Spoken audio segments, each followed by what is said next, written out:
I wanted to make some videos. I'm way behind on making my videos, so I'm trying to do a few today, and then I'll edit them and upload them as quickly as I can. I wanted to make some ghost videos. I think I might do this on a regular basis. I think maybe enough things happen to us in our house that I could make videos about it. It's nothing to be concerned about. It's nothing demonic that I can tell. It's nothing, it's not disturbing. It's not causing us to have to all sleep in one room or call Ryan Buell or Chad Kalick or anything like that. But we do have a certain amount of paranormal activity that does happen. I just made my video about why I don't celebrate Halloween, and one of our printers went on while I was making the video. That's something that happens often. But we have 3 printers on a shelf, and one of them is wireless. So anybody who's on our internet in our home, whether they're in the basement, upstairs, wherever they are, without having to physically put a wire from the computer to that printer, you can print to it. The other printer in the middle is like a fax machine. It functions as a fax machine and a photocopier, so it can do that. And then the one on the bottom is the kind of printer that you would have to physically plug in to have it print. And that's usually the one that goes on automatically when no one, without any prompting, without anyone sending anything to it. Sometimes the middle one doesn't usually go on. Sometimes the top one goes on. And it went on today when I was talking about Ed Warren, who is deceased, who was a paranormal researcher. It just went on. So that was interesting. I definitely believe that, there are spirits, there are ghosts that haven't gone to, wherever they're supposed to go. I do believe in an afterlife. My husband is actually what I think you would call a sensitive, though he's not, doesn't talk about it. He's not attracted to, he's not interested in watching Paranormal State or Celebrity Ghost Story. I am. He's not on television, but he is what I would call a sensitive. He sees things often. He hears things. He sees things. And, well, one thing I thought I would talk about, I think perhaps he attracts things. One thing I wanted to talk about was an incident we had with bees this spring. We were going to refinance our house. My husband came home one day from work. He said, I'm going to refinance, and the house is going to have to be reevaluated for price. So a lady's going to have to actually come. I said, is she going to come in the house? And he said, yes. And I panicked, oh my God. So we had some cleaning up to do. And there was some things that needed tending to. I needed to get a handyman. I did find a handyman. I had some things wrong on the outside of the house, but I had some things on the inside too. Like I had an accordion, just a double accordion door for my closet door in my hallway, and that had come off the track, and I wanted a real door with a doorknob over there. And then I had tried to put a curtain rod up in my son's room, and he managed to pull the whole thing down, and I needed somebody who knew what they were doing to go in and I cannot put up a curtain rod. I needed a curtain rod put up, and then I needed, what else did I need? I really wanted, and I had 2 doors. I had a cabinet door in my kitchen I had walked into and dislodged, and I did not have the ability to put that back. I needed him to put that back up, and in the kids' bathroom upstairs, the bathroom vanity doors had fallen down, and I had him put that back up. So he had a few things to do for me. And it was sort of like, you've heard, I'm sure you've heard, if you're interested at all in the paranormal and ghosts, if you renovate something, if you renovate a house, you can stir things up. So we were doing the sort of the equivalent of renovating. And what started happening was, the first thing we noticed was, I noticed these, I have, you know, I have my big doll collection, and I have about 50 dolls in the living room, and they're set up, some of them are at tables and chairs, some of them are on couches, and some of them are just kind of thrown in piles. I noticed these bugs dragging themselves out from underneath the dolls, going towards the couch.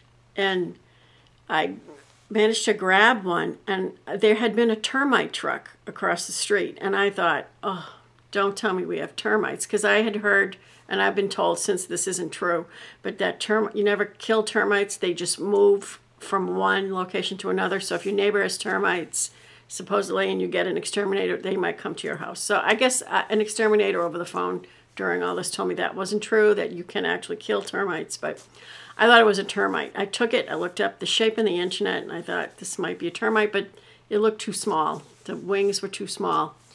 Then I caught another one.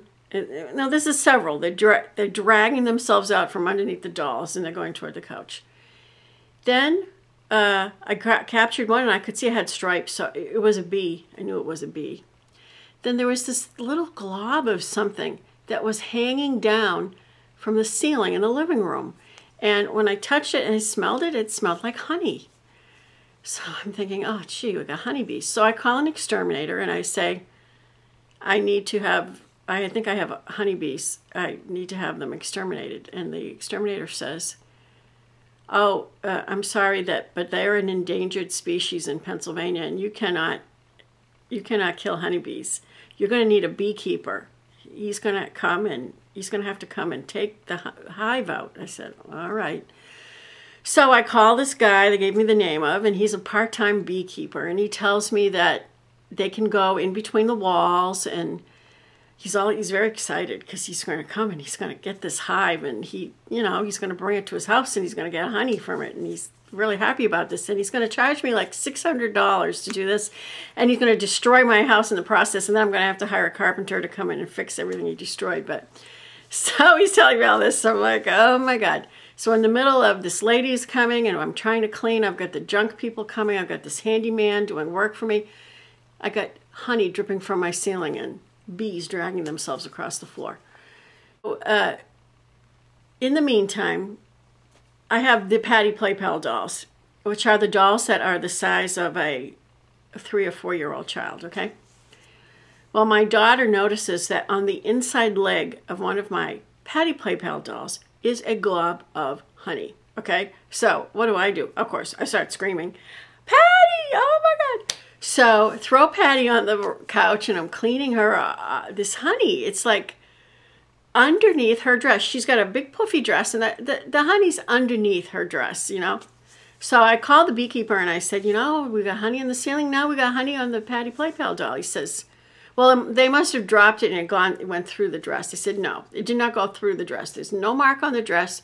A bee flew under her leg, deposited some honey, and then flew out. He says, this doesn't sound right. Bees don't do this. So he says, go outside and look at your house and see if you see bees coming in and out of your attic. And if you see that, then you definitely have a problem. So I go out. I call him back. I said, no, there's no bees flying in and out of the house. So now he's disappointed. He doesn't have a job now to do it. There's nothing for him. So he says, well, I don't know. I don't know what to tell you. I think the hive was compromised, and so all you've got left is like a dead, moldy, rotten hive between your first floor and your second floor, and I'm not interested in taking that out. So you'll just have to get somebody else to take it out. But this lady is going to come, and in the meantime, every morning I make my husband his lunch for work, and a little breakfast that he takes to work and he eats at work. And I give him my coffee. He has a thermos. He brings that to work. I unzip his lunchbox. 3 days in a row, I unzip his lunchbox. Around this time period, there's a bee buzzing around inside his lunchbox. Every day he brings it home, it's zipped up. Every next morning for 3 days, I open up the lunchbox, there's a bee flying around in his lunchbox, okay? So, you know, we're getting really freaked out about these bees. So we talk about it, and I couldn't reach the honey on the ceiling. I couldn't reach it, but I knew my 15-year-old son could reach it because he's really tall, he's got really long arms. So I said, if he stands on the steps, he can reach it. My husband says, what if he wipes it off and then this whole thing of honey just like slaps down onto the, and we have a hole. And he says, let's wait until the lady does her inspection and leaves, and then we'll try to see if we get the honey off the ceiling. So I said, okay. So the guy finishes his work. He fixes the door, the 2 cabinet doors that fell off, puts up the drapery pole, does the thing out in the backyard I needed, does everything I need, pay him, and he leaves. The junk people come. They take, I got 2 sets of junk people. They take a bunch of junk out. They leave. Finally, I clean everything. I clean the bathrooms, clean the kitchen. I get everything cleaned up, and the lady's going to come, and everything's good and clean. She took like 10 minutes. She was, not even that, she was gone. So the lady comes and leaves. So finally I said to my 15-year-old son, go up and I'll give you a wipe, and it's a cleansing wipe, not a baby wipe, a cleansing one with scrubbies on one side. I said, go up there and rub off that honey spot. And if it goes off and it's fine, then, you know, we don't have to do anything further. But if it makes a big hole in the ceiling and honey hive starts, or more bees start to come. So he did. He wiped it off. It dried up. Nothing. Nothing ever happened. And I did read, I went on the internet, and it said that bees in a house are a sign of the paranormal, and that it's a good thing, not a bad thing. So I don't know what it was all about, but I don't think I have a decrepit honeybee in the middle of my house between my living room and my upstairs. It happened while we were doing this little bit of renovation, and then when it was done, it was done. And I didn't have any more things. So that's my story for the day. I'll make another video of something else. Have a good day.